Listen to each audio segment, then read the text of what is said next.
Karong umaabot ang kasaulugan sa adlaw sa mga minatay, gikatakdang modagsa na sab ang mga Katoliko sa mga samang aron modagkot og kandila, mohalad og mga buwak ug mopahinangod og pag-ampo alang sa mga mipanaw na nga mga minahal sa kinabuhi. Apan unsa ang gigikanan ug nganong matag tuig man ginabuhat kini mga naandan nga tradisyon? Ni adlaw sa mga nangamatay. Ang kalag-kalag is the popular name. Pero dili na mao. Kami yung ganitang kalag-kalag para sa lubi-lubi. Niya, kuhan pa ka ng saging-saging. Ang dili saging, di po lubi. Ang ato, tinuod yung kag. Mao na kung dili ganita makasabot ni ini. Kuyaw kayo, ang atong gamiton ang mga yawa, mga wakwak, mga diablo, mga unsa na lang na din ha. Isaulog din nato aron pagpahinomdom nato ang kita sad mamatay. Pero ang atong kinabuhi dili matapos diha sa lubnganan. Kung dili mo go on, live on.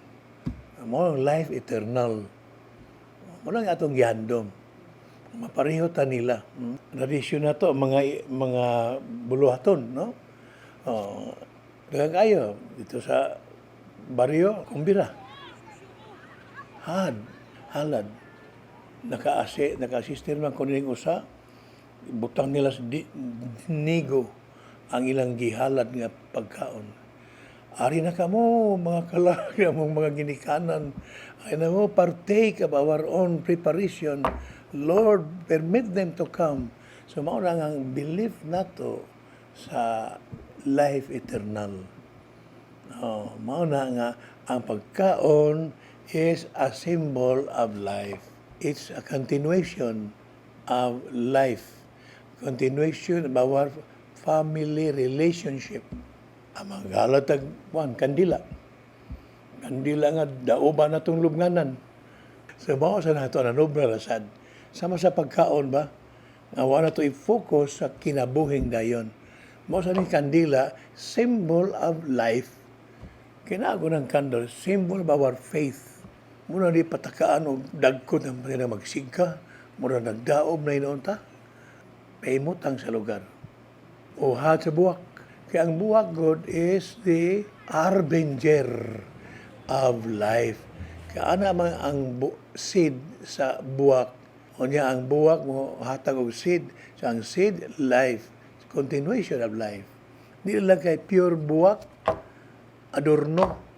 Niya kaduhasad, ang buwak, dili unta mo tabon sa lubnganan. Ang buwak is the symbol of our future. Future what? Future life. Nakita, another life, we will live another kind of life.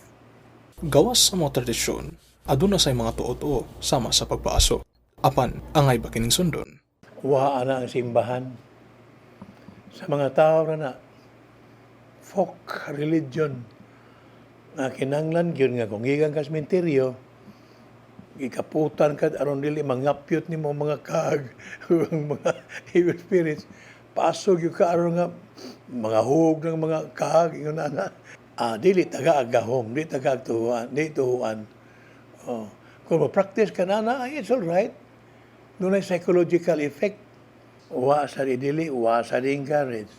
Naranas mga tao, pero isplikar yun. Kaya ang aso, parang insinso bitaw. Insinso going up to heaven is a form of prayer. Make it a form of prayer. Ang adlaw sa mga nangamatay, tanaw na itong panginahanglan sa mga kalag. If they are in heaven, well and good.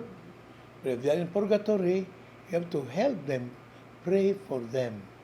Ikaduha, unsa say buhato na itong mga buhi pa. Whether we like it or not, we will follow them. Andam na ta, o unsay buhaton. Mindas tantong buhi pa ta, mangandam ta sa pagsunod nila. Live a life not only in believing, but also in behaving well. Not only in believing, manguros tagduro, manguros, pero in behaving as well. Edwin Joseph Castañeda, Sunstar, Pilipinas.